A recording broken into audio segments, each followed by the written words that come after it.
Prendre une photo avec son fiancé et la poster sur les réseaux sociaux est un acte normal pour vous et moi. Et manger en compagnie de son fiancé également. Pour nous, tout cela semble banal, mais l'affaire d'aujourd'hui va nous montrer que pour certains, cela est un déshonneur.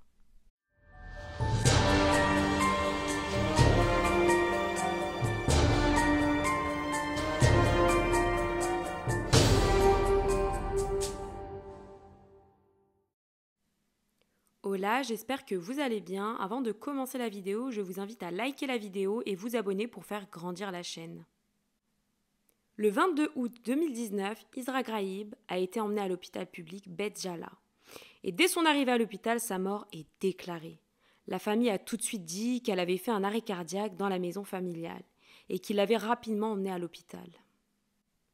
Mais il était trop tard. Mais est-ce vraiment ce qu'il s'est passé ? Car peu de temps après la mort d'Isra, une vidéo a été partagée sur les réseaux sociaux. Cette fameuse vidéo avait été prise par une infirmière de l'hôpital. On voit dans la vidéo l'hôpital et on entend les cris d'une patiente qui demande de l'aide. La victime qui hurle est Isra. Elle avait été emmenée dans un autre hôpital quelques jours avant son arrivée à l'hôpital Beth Jala. Elle avait été emmenée dans cet hôpital car elle a eu une lésion dans la colonne vertébrale et a dû subir une opération. Après le partage de cette vidéo et en sachant qu'elle a dû aller à 2 reprises à l'hôpital en moins d'1 mois pour 2 blessures différentes, suite à cela, les internautes ont commencé à partager la vidéo massivement. Car pour eux, il s'agissait d'un crime d'honneur. Mais pour que vous puissiez bien comprendre cette affaire, je vais vous raconter tout depuis le début. Isra est née en 1998 dans le village de Beth Saour en Palestine. Elle était maquilleuse et travaillait dans un salon de beauté et elle travaillait également sur les réseaux sociaux. Elle était très active sur les réseaux, elle avait plus de 12 000 abonnés sur Instagram et sur Snapchat. C'était une femme indépendante, elle gagnait son propre argent. Isra était extravertie et son rêve était de devenir une maquilleuse célèbre. Elle avait un fiancé, elle préparait justement son mariage qui devait avoir lieu dans les prochains jours. Certaines fois, sa future belle-sœur, la sœur de son fiancé, l'appelle et l'invite à aller dîner en compagnie d'elle et de son futur mari. À ce stade, tout paraît normal, mais non. Car dans cette région, les femmes ne peuvent pas faire tout et n'importe quoi. Isra le savait et c'est pour cela qu'elle a demandé l'autorisation à ses parents. Ils ont accepté qu'elle aille dîner avec son fiancé et sa belle-sœur. Isra se rend au restaurant pour dîner, mais il faisait encore jour. Elle décide de prendre une photo avec son fiancé et la poste sur sa story Instagram. Et tout le monde sait que les stories Instagram peuvent être publiques ou privées. Et une amie d'Isra qui se nomme Tamar Haddad a raconté qu'Isra avait bloqué beaucoup de membres de sa famille. Et donc, il ne pouvait pas voir ce qu'elle publiait sur les réseaux sociaux. Le cousin d'Isra, qui s'appelle Ryan, était jaloux d'elle, car elle avait une vie indépendante, elle était libre, elle se maquillait. Et donc, il a réussi à voir cette fameuse photo d'Isra et son fiancé, en utilisant le téléphone de son ami, car il était bloqué par Isra sur Instagram. Lorsqu'il voit cette photo, il décide d'envoyer des audios à Isra sur WhatsApp. Dans ces audios, il lui disait qu'elle avait une mauvaise réputation et qu'elle devait mieux se comporter. Des messages très machistes. Il lui a carrément dit « Nous allons tous mourir un jour ». Isra lui a répondu que ses parents l'avaient très bien élevée et qu'ils étaient au courant qu'elle devait sortir pour dîner avec son fiancé et sa future belle-sœur. Elle lui a également envoyé des audios où elle demande à sa mère « Maman, tu le savais ? Maman, tu le savais que je sortais ?» Sa mère répond en susurrant « Oui ». Isra, nerveuse, demande à sa mère de parler plus fort. Ces audios ont été utilisés comme preuve durant les investigations. Maintenant, je vais vous raconter ce que la majorité des personnes croient sur ce qu'il s'est passé. Grâce aux témoignages, mais ce que je vais raconter n'est pas la version officielle, car tout va changer lors du jugement. Regardez la vidéo jusqu'à la fin, car il y a pas mal de détails. Lorsque je parlerai du jugement, je vais vous spoiler un petit peu, il y aura une histoire d'exorcisme. Suite à ces audios, le cousin d'Isra serait parti parler au père de celle-ci, et son père, en apprenant cela, était furieux. Il a donc demandé à son fils Irab, qui est le frère d'Isra, de remettre sa sœur en place. Une fois Isra rentré au domicile familial, 2 de ses frères et son beau-frère ont commencé à la frapper. Ils l'ont tellement frappée qu'elle s'est rendue sur le balcon de la maison et qu'elle s'est jetée par-dessus pour tenter de fuir ses agresseurs. Suite à sa chute de 2 étages, elle s'est fait une lésion sur la colonne vertébrale. Suite à cela, sa famille l'emmène à l'hôpital le 10 août 2019. Elle arrive à l'hôpital avec beaucoup de blessures sur le visage, sur le corps et avec une lésion dans la colonne. Les médecins décident de l'opérer au niveau de la colonne vertébrale. Avant d'aller au bloc, Isra postera une photo. Sur cette photo, on peut voir des blessures sur son bras, son visage. Et en légende, elle a écrit « C'est avec beaucoup de tristesse que je vous informe que je ne posterai plus de contenu maquillage ce mois-ci et le prochain.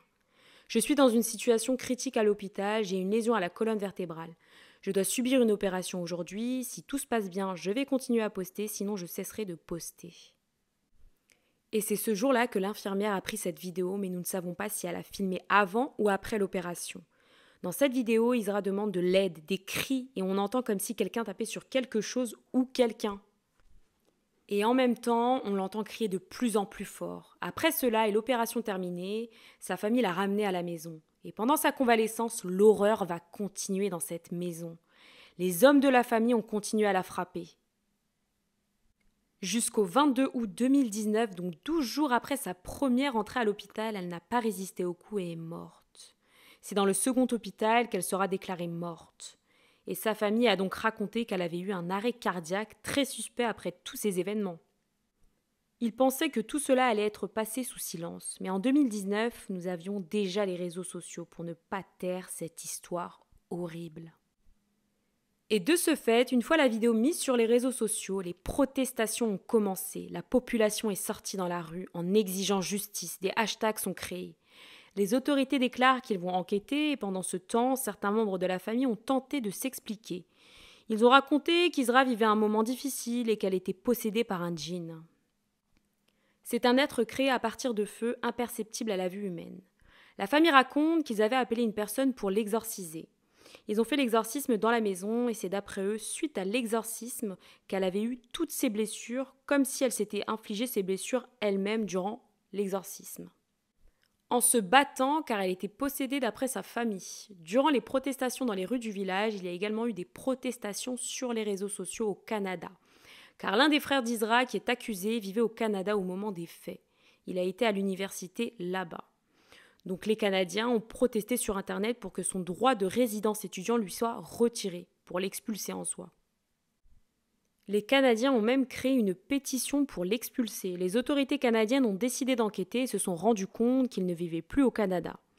Ils ont donc décidé de le mettre sur la liste des immigrés pour éviter qu'il entre sur le territoire canadien.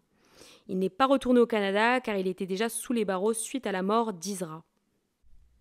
Le 6 septembre 2019, 3 personnes ont été arrêtées, les 2 frères d'Isra et son beau-frère.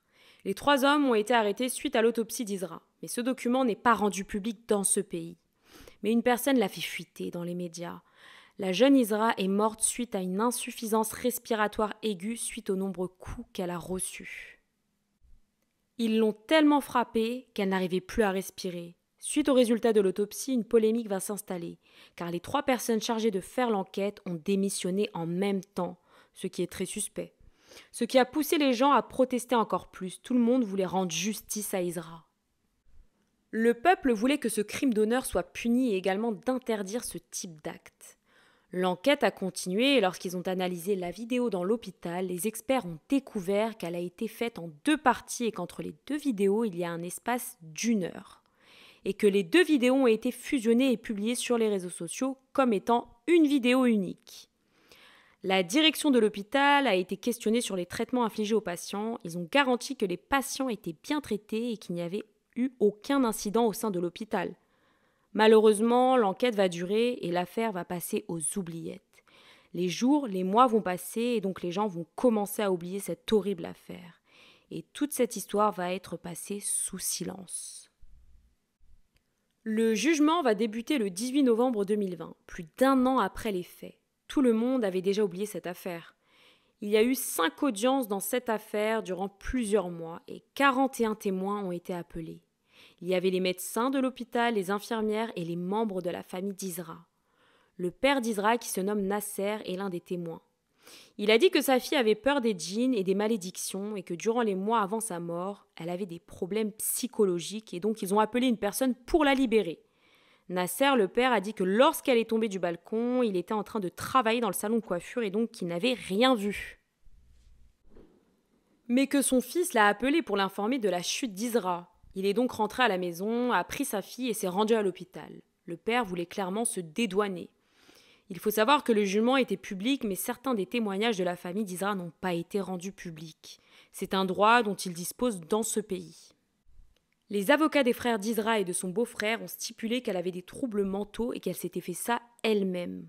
Ils ont également parlé de la vidéo, mais n'ont pas pu prouver qu'il s'agissait d'elle. Bien que son beau-frère, qui était l'un des agresseurs, a donné une interview au début de l'affaire, en disant que lorsqu'elle criait, ce n'était pas elle, mais les djinns. Donc, ils confirment que c'est elle qui crie dans cette vidéo. Mais lors du jugement, ils disent qu'ils ne peuvent pas prouver que c'est elle. Donc, elle n'a pas été prise en compte. À savoir que le père d'Isra a intenté un procès à la personne qui a révélé cette vidéo sur les réseaux en disant qu'elle était fausse et que les allégations contre sa famille étaient fausses. Concernant les amis d'Isra, il nie les allégations de la famille, en disant qu'elle n'avait aucun trouble psychologique, qu'elle était extravertie. Mais lors du procès, des spécialistes ont tenté de prouver qu'elle était réellement perturbée et donc qu'elle avait provoqué sa mort. Même les internautes ont surnommé les psys de charlatans. Après avoir entendu tous les témoins et avoir analysé toutes les preuves, le 17 février 2021, il a été décidé qu'il n'y avait pas suffisamment de preuves pour inculper les 3 hommes. Ils ont été remis en liberté, mais ont dû payer une amende de 10 000 dinars. Ils sont actuellement en liberté dans l'attente d'un potentiel prochain jugement. Cette affaire est archivée et sera réouverte uniquement si d'autres preuves font surface. Dans les cas de crimes d'honneur, les médias sont très importants. Sinon, ce type de crime est passé sous silence. Et sans punition, l'histoire se répète. Les agresseurs se sentent libres de commettre l'irréparable. Cette affaire est choquante car elle est morte à cause d'une photo publiée sur les réseaux sociaux. Une photo avec son fiancé et donc son futur mari. De plus, la victime n'a pas eu de justice, donc double peine.